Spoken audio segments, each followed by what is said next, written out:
Gooner, Ronnie Piper, and Tractor Boy, Luke Hume were on a search for a team with pride, passion, and glory. They went to the Big Apple and found the New York Red Bulls. From the Garden State to the Empire State, red runs deep.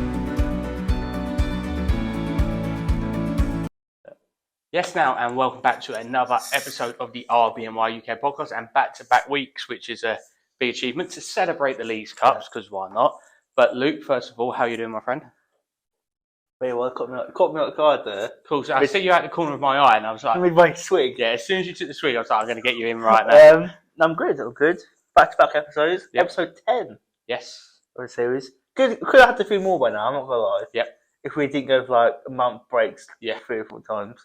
We've got back-to-back now. Yep.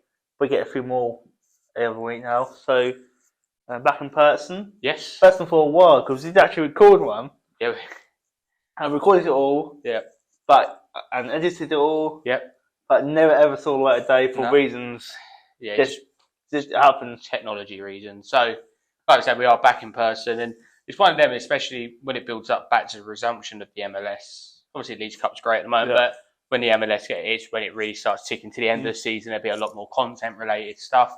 And something else, obviously, what we announced last week, but we'll talk about it a bit. But there's no better place to start. Obviously, last weekend see the start of Leagues Cup, and if anyone didn't know, it started with a certain game down in Florida. Funny that, isn't it? Funny that. I did not know anything about the game until about 10 years before it. So, obviously, been a different experience. Yeah. Obviously, it's now the second round of the group stage fixtures. So, now seeing a lot more of the South America, but Mexican involvement, which has been quite interesting to see other teams rather than just the same old MLS. And obviously, in Red Bulls fashion, we had to start with our game in the MLS side of it. But obviously, it started with a draw, but a win. Well, win. But a draw. But yeah, technically a draw, but not a... Yeah, it's... Also, for people, obviously, they will know, but if you draw, you get the 1 point. Yeah. If you then go to a penalty shootout and the winner of the penalty shootout gets another point. So we're on 2 points at the moment, which means with a positive results, especially a win guarantees progression and winning the group. Yeah. So that's all you can ask for. Yeah. But wasn't a stellar right home performance that anyone really needed. It was quite a slow game. Thing is, with both teams know each other so much. Us and the Rebs, we've played each other already, and not too long ago. Yeah. That it was kind of a bit of a. It was just carrying off. It wasn't a great game before, but obviously nice now. We're slowly getting back in there. Everything but up front, but we talk about that all the time. Yeah, so it's a common thing. Looking over the highlights, I stayed up for it, or for some reason I always stay up for them. But wasn't not the best of games, but then again, not the worst of games. Not the worst of games, and I did win. Yeah, you have to remember, I did win. It's a big step getting through the group, which we all kind of expected really from the Leagues Cup at least. And the Rebs are just a horrible team to play. Yeah. I hate playing them. Our records against them are not great. No. It's just such a horrible team to play against. So that's a positive. Yeah. Couple negatives. Obviously, again, it's a long-term issue. Forwards not doing their jobs. It is coming quite a. It's been an issue for a couple of years now. Really. I've got to say though, Barlow was very unlucky because it was a very good finish. Obviously, just offside, and sometimes offsides are 5, 6, 7 yards obvious, but it was a very close one. It was a very well taken finish. You have to argue Tom Barlow is pretty more up against goal threat. Yeah, I would say if you're looking over the season so far and you had to pick out of the forward roster, it's obviously I would say Burke and Barlow have been the best two. Yeah. I think that's hands down unanimous. And at the moment, Barlow is playing. He's doing everything. Obviously, the most important thing is a strike, and what you paid for is scoring. Yeah. But that's the issue. That's the thing. But then, in the other hand, Barlow is not a scoring forward. No. Do you know? But Barlow shouldn't be in this position. And that's the issue. Yeah, that's the Barlow should not be. He's a roster player. He's a roster player. He should not be starting. Should not be starting every week. I totally agree. And people know I'm not Tom Barlow's biggest fan. No. That's pretty clear, I think. Yeah. But I do feel a bit sorry for him. I think he's been put in position. He's not really good enough for. No. Obviously, he's not going to complain because he's going to take it, obviously. But I do feel like he's kind of been let out there because he's still our best option at the moment, which is a bit depressing. But the thing, the Fanzine has been a huge disappointment so far. I was going to say the thing of when Dante was signed, obviously from Belgium, it was looking. No doubt, the higher ups, GMs, everyone like that was saying that striking two is most likely going to be Lewis Morgan and Dante Benazet. Yeah. And even if Lewis Morgan's not fit, which is at the moment he's not fit, Dante will be carrying the weight of goals. But obviously, he looked good to begin with. Obviously, had the even you take the off-field stuff off, he's just not been. The first game, not been going out of the season. Good. That's the only one. Yeah, he's not been going out of the season for our biggest marquee signing. I would arguably say that he's looked better off the bench than starting, which is a bit worrying. But the thing that we were warned. It was warnings from his own fans when he came here. Yeah, it could be like this. So hopefully, it's one of them. It's just a bedding in period. Obviously, I think there's a grace period of a season when anyone's going to a new league. It's like Patrick Kamala. Patrick Kamala got given 2 years. Yeah, 2 years, and even Patrick Kamala, people moan about Patrick Kamala, that's included. But even he looks like that was the wrong decision to get rid of him. Yeah, not get rid of him, but you haven't replaced him right. At that moment. But this is the thing of it's obviously he wanted to go. Obviously, it was the biggest issue is Lewis Morgan. Yeah, we haven't got Lewis Morgan's goal this year. Yeah, that's the issue. Yeah, last year he got you the goals. Yeah, to play a handful of games all season is very unlucky for the key player, the team's MVP last year. Fantastic player. Got a bump in the contract this year as well. That was the thing. There was a lot of speculation January time that he might have been moving back to Sunderland was the option. Yeah, got that bump on the contract, and then it hasn't. I had to say he has been unlucky with injuries. Yeah, but even when he stepped on the pitch, I don't think he's been quite at it. No, he didn't look fit when he was on the pitch. I was going to say the same thing with Dante. There's been a lot of murmurings here and there that he's never been really fully fit, and I think there's been occasions you can see that players not saying they've been rushed back, but because of the needs of the team, they might not have had that extra. Like if we was playing well, Lewis Morgan was fit. I think Dante probably, when he come back, probably wouldn't have played for 3 or 4 more weeks, just picking up fitness again. But because we needed him, same with Corey Burke and John Tolkien. They finished the Gold Cup on what was it, the Wednesday, and they was flying straight to the team, which is very taxing. But John Tolkien did play well the weekend. But we would really look forward to the next game. But I feel like hardly anyone really knows anything about it. No one knows anything about them. They played 3 games this season. 3, that's it. A win, a draw, and a loss. So what can we read into that? Yeah. Nothing. I mean, at this point, Red Bull should be winning this match. They should be winning it. I think when we was looking at the 3 going into it, it was Red Bulls and Revs. Whoever beats each other wins the group, so to speak. That's how it should be. As it should be. Who knows? Who knows? We said that in 2020 with unless he's back, it didn't quite go like that. So hopefully, obviously, it'll be another strong performance. Obviously, we're hoping for just a positive threat. And you never know, these kind of games, hopefully their defence ain't that good and they can get a bit of confidence, get some goals flow. Because I'm getting sick of it. I love Apple TV to death. But because they put the statistics on every game about the goals scored, it drives me insane. If I had to take a drink for every time I went, how many little goals, I would be hammered for every single game all season. Now negative. I'm not too big on this, but attendance wasn't great. I think it was very poor. But again, I don't know. How many fans are we out for this League Cup? I don't know. The thing is as well, what didn't bode well was at exactly the same time, there was finishing Arsenal, Man United, finished 20 minutes prior to it at MetLife, which is obviously 15 minutes down the road.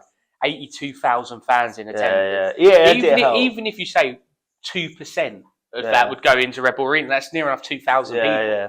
So I don't think that was particularly the best planning, but obviously pre-season, I don't agree with Arsenal playing Man U in pre-season to begin with, but having it so close, have a brain cell. Do you know what I mean? It's a shame.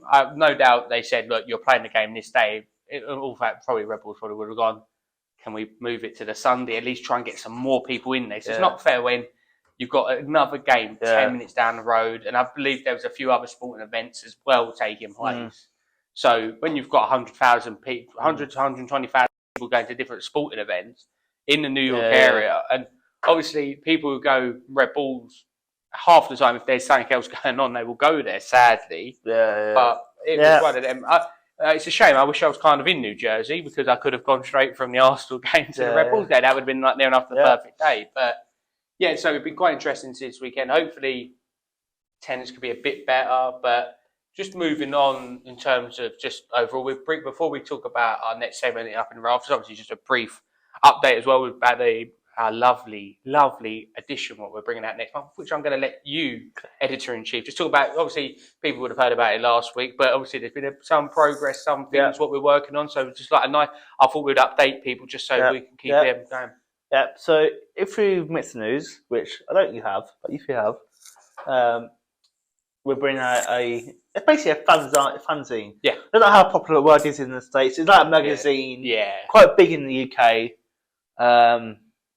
Called Harrison Metro. It's going to focus on all things New York Red Bulls, match recaps, previews, tactical breakdown, more light-hearted stuff as well. Quizzes. Just overall Red Bulls experience within a bite-sized because everyone's used to certain forms of media now, but actually being by the fans for the fans is what our aspect of it is. Because with modern day, near enough everything you get is journalistic, and obviously most of the time they're coming with angles. So we're trying to bring it from the angle of where we sit, because not necessarily especially in the New Jersey, New York area, the journalists are not the massive. You don't see a massive footprint even on UK side. You won't hear anything about it. So we're hoping to bring a perspective. Obviously, got some great people on board as well. But it's going to be good fun. Good fun. We've got a couple of people on board now.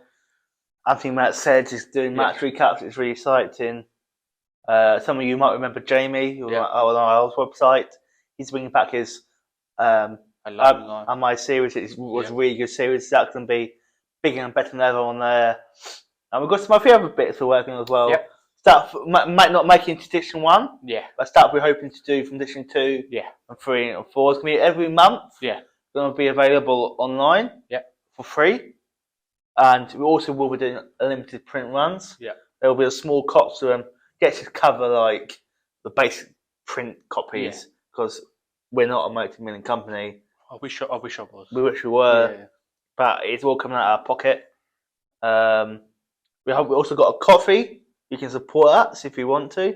Obviously, there's never any that have to. But if say you read this one, and think, I quite like that. I think that's about £3. You can chuck £3 in. Yeah, but that's up to you. It's going to be really exciting. It's got a lot of good stuff planned. Yeah, I'm very, very excited for it to see where stuff goes. We've got a website. You can visit harrisonmetro.com. Yep. You can see all the latest. We'll update it over time. Some cool bits coming. As I say, it's the beginning, so it's going to evolve every month. Yeah, it'll be different. Things will be added, things will be taken away. It'll be a on-site basis depending on what's going on. But like I said, there's some really good aspects. And one of the features that I'll be taking part of, as something drips from the ceiling, is looking around at all the former Red Bulls players around Europe to see, around football in general, to see how they're getting on. Like there was a transfer this week of Ashley Fletcher, who had not the best term at Red Bulls, but still was. Josh Sim up in Scotland. Tyler Adams, will he be leaving Leeds? We'll be keep following that one. Looks like Caden Clark could be en route to the Netherlands. So just following, especially this time of year, the transfers, but then when the season gets started, But obviously one of our favourite parts of the in-person podcast is in behind, so people haven't seen before, these pendants in behind us up in the rafters are so-called retirees and nominees for not just our favourite players all the time, but people to do with the franchise and everything to do with that. So we did induct this person last time, but because it didn't come out, I get the pleasure of talking about one of my favourite players of all time yet again. Being in the Arsenal perspective, it's probably going to give it away, but it is none else but a Frenchman himself, Thierry Henry. Probably one of the only players that I don't think you actually have to give a reason, because when people talk about best players in the history of football, especially for his position, his name's mentioned straight away. Yeah. You talk about best players in Premier League history, Henry's in that conversation straight away, and his impact that he had at Red Bulls weren't just in comparison to some of the guys that have come over from Europe, not let's go there for 1-2 seasons, have a bit of a jolly up, get paid for it. played very, very well. Some very iconic celebrations, but then also helped a lot of the younger players who were setting in. And I think that's where I've heard on a lot of interviews, that's where he realised he wanted to start becoming a coach. Because mentoring them younger players, obviously Bradley for one, no doubt, I don't think it would have been the same player if it weren't for Thierry Henry. But even when he was there, I remember him doing an interview when Tyler Adams was really young, and he went, "Look, watch out for this kid. He's going to be something really good." See something there, but what a player! Yeah, what a player! Just such a legend. It does kind of mix for days of the what we can call it, we're basically calling them glory days now, really, can't we? Yeah. It's been a few years in glory now, and although that era didn't really bring much glory, it has to be said. No. Should have been more. Should have won MLS Cup, that team. One of his, either 2013 or 14, should have won MLS Cup. But just such a great team, such a great player. Yeah. And he is a legend for Red Bulls. Yeah. But I think about Henry, take nothing away from him as a player at Red Bulls, but he's different to Bradley. Yes, very different. Bradley is our legend. Yeah. Not No. legend anywhere else. No. Henry's always been mostly an Arsenal legend. But Bradley Phillips will always be known as Red Bulls legend. Yes. So, but saying still, what a player. Yeah. Third all-time top goal scorer, I believe. Yep. 53 goals. Sports the Shield. Came very close to MLS Cup. Didn't quite get there. Yeah, just an extraordinary player. I was going to say, just a bit tongue in cheek, but it's nice to look at that picture and see the upper tier nice and full, isn't it? That's very good old days, weren't they? Been a while. But, no, I would say you don't really have to say anything when it comes to Mr. Thierry Henry. I think everyone who had the pleasure of watching him, no matter if it was France, for Arsenal, for Red Bulls, Barcelona, or even prior to that, Monaco, Juventus, he was a top player, and the attitude he come in with really helped the team at the time and really settle into how they done. Yeah, such a great player. I agree. Like what he did as a player. He obviously came back a few times. Yeah. What I love most about him, I think, is how open he is about his time in MLS. So much enjoyed it. Some of the superstars come over like to sort of shadow over it. Yeah.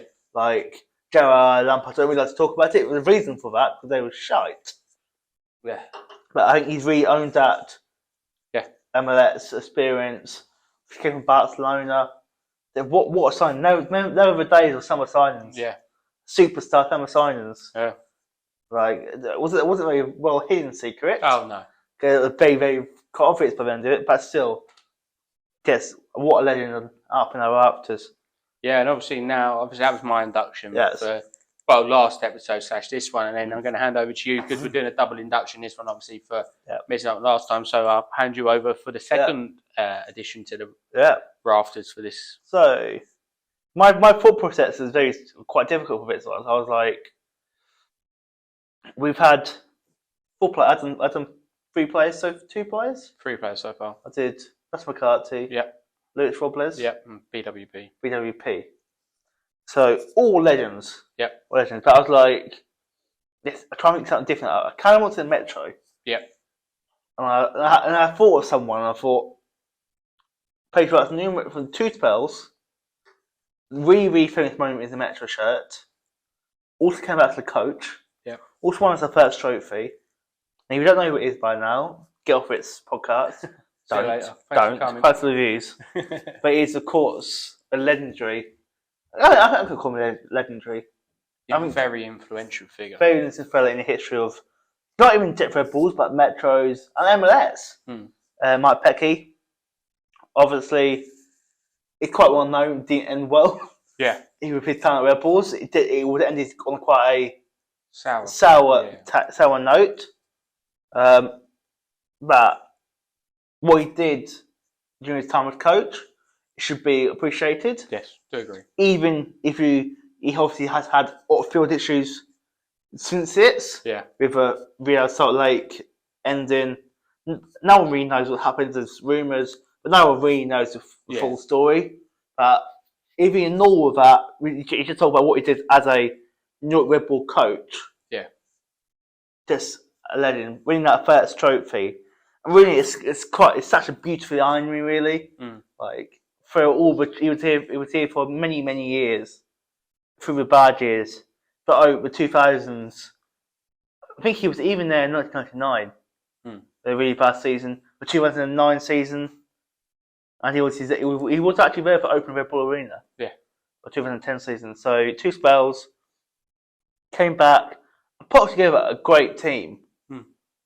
For that 2013 team. Won that Shield. Obviously Henri helped. Yeah. Kayla helped. We know that. It's all been said. But still a great manager. And I think winning that first trophy did lay on foundations for future success. I think it's not a coincidence we didn't win the trophy for 18 years and then won 3 in the next 6 years. Getting that first trophy over the line was so huge. Like, getting that mental barrier of we haven't won a trophy in our whole history. Yeah. And obviously, I know there'll be comments, the Salt Shield's not a real trophy. It is a real trophy. It's 100% a real trophy. And don't at me. It is definitely a real trophy, as far as I'm concerned. Like, if you were in England, you would win a league. That's why I say it's a real trophy. But yeah, unfortunately, couldn't get to an MLS Cup. Just couldn't get an MLS Cup, unfortunately. But still, a very iconic figure. 100%. Just for that, really for the 2013 season alone. Yeah. So I don't think there's much else to say. No, really. as I said. I just thought of something. Obviously, his really famous moment in Metro shirt. Revenge is coming for Mike Admin when he got kicked in the shins. No, was it kicked? Was it stepped on? Yeah. Stepped on. Ribs. I would recreate it now, but I don't fancy a lawsuit on my hands. Let's not do that. But no, as you say, there's not many as influential figures. Obviously, hardly anyone ever transcends just from a player and goes further on. But like I say, obviously now 5 inductees into Rafters. The 5 players, I was just looking at that top row and just thinking, wouldn't mind that lining up. It's sort of, I think also epitomises the successful years of New York Red Bulls. Yeah. You had the Dax, who was such an influential figure in the dressing room. Yeah. Obviously, he left, we still won another trophy, but I do think you mix. Obviously, I'm a big fan of his, so I am biased. But I do think you mix someone like him in the dressing room now. Robles, legend, through them all here for all the years, all the trophies. Henri, first trophy. BWP, Mike Pecky's first trophy. Yes, all them sums up what we can now call the glory days for us, because we haven't won a lot in the last couple of years. But just amazing. Not a bad side football team. No, no goalkeeper. You haven't got a goalkeeper because you haven't got a goalkeeper. But can you imagine? Robles in goalkeeper. I'm taking that as a 5-a-side team. Pecky in defence. Dax midfield, and then Henri and Bradley up front. You must score some goals, I would. I wouldn't fancy coming up against that. Put it that way. Might have to be. I had an idea for something we could do in Hamilton Metro. For that, but I think I just thought of something. 5-a-side. So you might see something like that soon in addition to Hamilton Metro. So so like I say, it's always good to induct. Obviously, it's not always just about players. It can be anything. So as every episode in person one comes, there's another nominee. So I think I'll be taking the banner spot to be someone here. I've got a few ideas who it's going to be. One player that stands out in my mind at the moment. But like we say, it's going to be quite an interesting, obviously, period now. Obviously, MLS is annoying me at the moment because the amount of times I've seen the MLS Twitter page tweet Messi's first brace in the MLS. It's not the MLS, it's the League's Cup. He hasn't played in the MLS yet. Barlow has got more. That was actually in when he first scored that goal. Someone actually changed the Wikipedia page to league goals, and I'm like, no, it's not. No. But obviously our next MLS game is against Inter Miami at home. Could be a sellout. It could be a sellout. Well, the top tier is going to be busy for that. Not many of them will probably be wearing Red Bull shirts. But an amount of thousands some of them tickets are going for, you can't blame them. No, a couple of more, but it's going to be a full house. Very Beckham-esque. It's Beckham's first game in MLS, or it's against the Metro Stars. We will have a podcast before then. Yes. And it's going to be a very interesting game. Hopefully, we've got a few games to talk about, depending on how we get on this Sunday, because it could be a very quiet period between now and then. If we don't go through, it's going to be.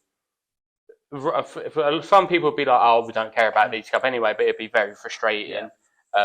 Like we say, there's some more game time. Inter Miami are going through anyway. They won. They won their first game, Messi free kick, and then they won 4-0 against Atlanta last night. So fair play to them. They've gone through, so they've got more game time. Hopefully, we get some more. Just hoping to get some positive news with injuries as well. Had a few of them come through recently. Hopefully, Lewis Morgan. It's not really much coming out about him. No. We'd like to hear some more about him. Obviously, Reyes did miss the last game as well. Didn't hear it's out for foreseeable as well. Yeah, not much. They just said he underwent a procedure. So we obviously wish Dylan the speedy recovery, or whatever it may be, because he had been out for a very long time and was a miss. But then, like we say, people are stepping up. Hopefully, we've got some goals to talk about by the time. Hopefully. But like I say, I think there's no better way, really, than looking forward to this weekend's game, because it's a bit of an unknown. But a lot of the MLS games, you can kind of predict what's going on because you play each other so much most of the time anyway, that when you play these new entities, it could be quite interesting. Yeah, no one knows. I think one thing people, especially in the winter night this weekend, mainly because people don't know who they are. Yeah. But it'll be interesting games. Free on Apple TV this weekend, obviously.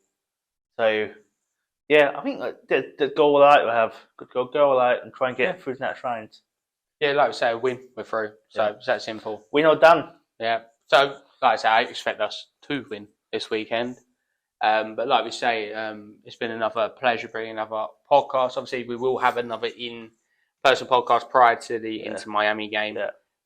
So that would be rather good to look forward to. Hopefully, like we say, a lot to talk about. Yeah. Hopefully, a nice run in the Leagues Cup.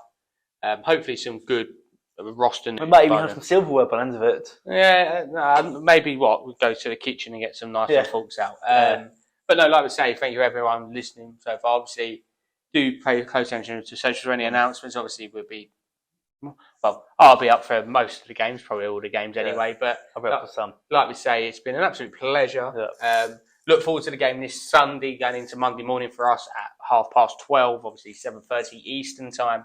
As said, free on MLS Season Pass on Apple TV. So if you haven't got it, watch away. Yeah. But basically, everyone's got it now, especially when Messi put it up on his Instagram story. Yeah, and it's actually half price that one as well. Yeah, so half price. I think it's like 40 quid for the rest of the season there, and I've seen it now. So if I imagine they sold a few more on that Messi's in there. Yeah, I think they could probably do 75% off now. I think they've got their money from that. Messi gets some money from that. Yep, he gets a cut on it, so that's why he's doing it. He's more like he's not really sounds like a player. Basically, sounds like a business deal. Basically, basically, he's got part ownership of the MLS. That's what he's going to be.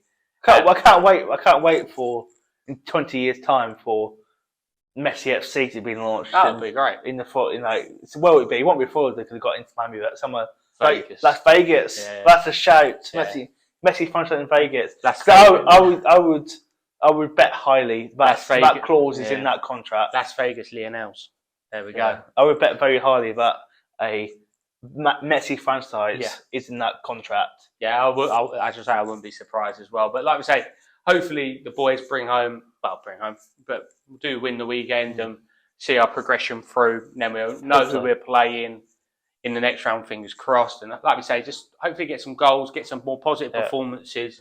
Hopefully no more injuries, because we really don't need that going into the Inter Miami game. We need a we need a fit team for playoff push. Yeah. Our playoff run is in jeopardy. Yep. Do you think there'll probably be a playoff team in any of it? Yes, because if we don't, you'll push a shit bit shit and most team gets in it. But still, it is in doubt at the moment. So I need to go all out for bits at the moment. No, I do agree. But like we say, thank you everyone for tuning along for another episode of the RBNY UK podcast. And like we said, we'll be back in about 3 to 4 weeks' time. Yeah. Hopefully at the end of the Leagues Cup, we'll still talk about, recap everything from that. Obviously, we will have our lovely lovely Harrison Metro out by then as well. Yeah. So thank you all for joining along. No doubt, please check out all the socials, and most importantly, come on, Rebels. you Rebels. Ooh.